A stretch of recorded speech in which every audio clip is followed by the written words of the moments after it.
প্রিয়জনকে উপহার দেওয়ার জন্য সবথেকে দামি জিনিস হচ্ছে সময়। এই সময়টাই আমরা পেয়েছিলাম এই শুক্রবার। 2টা মেয়ে সারাটা সপ্তাহ অপেক্ষা করে বাবা মাকে একসাথে পাওয়ার, কিন্তু বাবা মাকে তারা 2জন একসাথে পায়ই না। যেদিন আমার বন্ধ থাকে সেদিন হচ্ছে মুস্কানের বাবার অফিস থাকে। এই শুক্রবার আয়োজন করে ছুটি নিয়েছিল সজীব, শুধু বাচ্চাদেরকে সময় দেওয়ার জন্য। সকালবেলা উঠে আমরা চলে এসেছি বাবার বাড়িতে।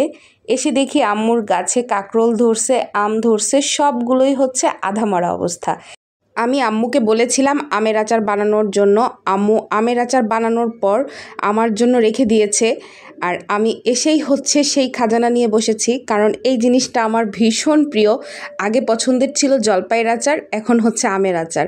আর এই দিনে আমের আচার, আমসত্ত্ব আমার ভীষণ পছন্দ। তবে আম্মু হচ্ছে আমসত্ত্ব যেদিনই বানাইছে সেদিনই হচ্ছে বৃষ্টি নামছে, এই রাগে হচ্ছে আর আমসত্ত্বই বানায় নাই এই বছর। আর সজীব হচ্ছে সকালবেলা আমাদেরকে একটা রেসিপি তৈরি করে খাওয়াবে, তাই সকাল সকাল সে গরুর মাংস নিয়ে হাজির। সে হচ্ছে আজকে আমাদের সবাইকে মজার একটা রেসিপি তৈরি করবে, আর সব কাজে হেল্প করতে হবে আমাদেরকে। তার জন্য আমি হচ্ছে মাংস ধুয়ে দিচ্ছি, আর সে হচ্ছে সব মশলাগুলো রেডি করে নিচ্ছে। আম্মু সব ধরনের মশলা পাটায় বেটে দিয়েছে, আদা, জিরা, রসুন, আর আমরা হচ্ছে সবাই তাকে হেল্প করছি। সে হচ্ছে আজকে গরুর মাংসের কালাভুনা তৈরি করবে। আর আম্মু হচ্ছে নতুন একটা প্রেশার কুকার কিনছে, সেই প্রেশার কুকারটা হচ্ছে আজকে সজীব উদ্বোধন করবে। আর এর মধ্যে পেঁয়াজ দিছে, শুকনা মরিচ দিছে, তারপর হচ্ছে একদম পাটায় বাটা যে মশলাগুলো থাকে, আম্মু একদম জিরাগুলো দেখেন কি মিহি করে পাটায় বাটছে, আমার পক্ষে এগুলো জীবনেও সম্ভব না। আদা, রসুন, পেঁয়াজ, তারপর হচ্ছে জিরা বাটা, সবগুলোই হচ্ছে সে দিয়ে দিছে পরিমাণ মতো দেওয়ার পর এগুলো খুব ভালোভাবে সে মিশাই নিতেছে। একদম পারফেক্ট বাবুর্চির মতো সে হচ্ছে সব কিছু মিশাই নিতেছে। এত ভালো করে ধৈর্য ধরে আসলে আমিও রান্না করতে পারি না। সজীব রান্না করে না, যেদিন রান্না করে অনেক মজা করে সময় নিয়ে ইয়াম্মি করে তারপর রান্না করে, এবং ওর হাতের রান্না অনেক মজা হয়।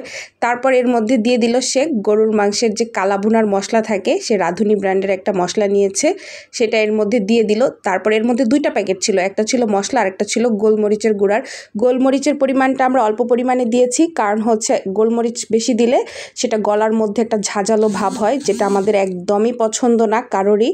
তাছাড়া এই মশলার মধ্যে soya sauce, tomato sauce add করার কথা ছিল, যেগুলো আমরা কোনোটাই করিনি, কারণ আমরা একেবারে যে অথেন্টিক কালার হয় সেটা করব না, ভাজা ভাজা করব না, আমরা একটু অন্য ধরনের রান্না করব। এজন্য হচ্ছে আমরা সেই সয়া সস আর টমেটো সসটা অ্যাভয়েড করেছি। এর মধ্যে পরিমাণ মতো লবণ দিয়ে সে এই মশলাটা সহকারে গরুর মাংসটাকে খুব ভালোভাবে হাত দিয়ে মাখিয়ে নিচ্ছে, একদম প্রফেশনালি, খুব ভালোভাবে প্রতিটা মাংসের মধ্যে মশলাগুলো একদম খুব ভালোভাবে সে মাখিয়ে নিয়েছে। এরপর হচ্ছে আমাদের সেই নতুন প্রেশার কুকার, যেটা হচ্ছে আম্মু এখনও টাচ করে নাই, সেটার মধ্যে দিয়ে দিল হচ্ছে মাংসগুলো দেখেন হাত দিয়ে এমনভাবে মাখানো হয়েছে, মনে হচ্ছে যে মাংসটা এখানেই অর্ধেক রান্না হয়ে গেছে। এটাই কিন্তু গরুর মাংস রান্নার একটা আসল বৈশিষ্ট্য, যে এমনভাবে মাখাতে হবে, দেখলে মনে হবে যে এটা কাঁচাই খেয়ে ফেলি, তাই না? তারপর এর মধ্যে দিয়ে দিল পরিমাণ মতো তেল দিয়ে এবার সে আবার এর মধ্যে ভালোভাবে মাখায় নিবে। প্রেশার কুকারে দেওয়ার পর তেল দেওয়ার মানে কি হলো এটা আমি জিজ্ঞেস করেছিলাম, বাট সে বলে নাই। দিতে বলছি দাও, কোনো কথা হবে না। আজকে সে শুধু বলেছে আর আমরা কাজ করেছি, তাকে হেল্প করেছি। পুরো রান্নাটাই হচ্ছে তার রেসিপি। এরপর হচ্ছে এর মধ্যে সামান্য পরিমাণ পানি দিয়েছি। এই পুরো গরুর মাংস রান্নার মধ্যে আর কোনো পানি ইউজ করিনি আমরা।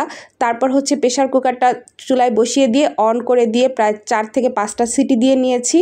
তারপর আমি একটু নাড়াচাড়া করে নিচ্ছি, দেখছি যে এটা মশলাটা ভালো মতো কষানো হয়েছে কিনা, বা অথবা লেগে যাচ্ছে কিনা, যেহেতু নতুন প্রেশার কুকার।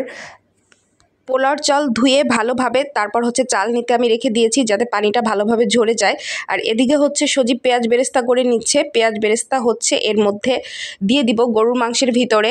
এর মধ্যে আরও অনেক কিছু ইউজ করার কথা ছিল, কিন্তু আমরা হচ্ছে অল্প উপকরণে রান্না করতে পছন্দ করি। আর তেলটাও আমরা খুবই অল্প পরিমাণে ইউজ করেছি, কিন্তু যেহেতু গরুর মাংসের তেল ছিল, একদম ভাজা ভাজা হওয়ার পর এটা ভেসে উঠেছে। পেঁয়াজ বেরেস্তা দিয়ে দিয়েছি, তার মধ্যে দিয়েছে সজীব হচ্ছে আস্ত রসুন, প্রায় 5 থেকে 6 পিস আস্ত রসুন দিয়েছে এর মধ্যে, দিয়ে প্রায় 30 থেকে 40 মিনিটের মতো এটা অল্প আঁচে ধৈর্য সহকারে রান্না করে নিয়েছে। আব্বু আম্মু এবং আমার বাচ্চারা সব সময় ওর হাতের রান্না ভীষণ পছন্দ করে। আর সজীবও হচ্ছে সুযোগ পেলেই আমাদেরকে খুব মজার মজার রেসিপি তৈরি করে খাওয়ায়। ভিডিওটা সম্পূর্ণ দেখার জন্য আপনাদের সবাইকে অসংখ্য ধন্যবাদ এবং ভালোবাসা।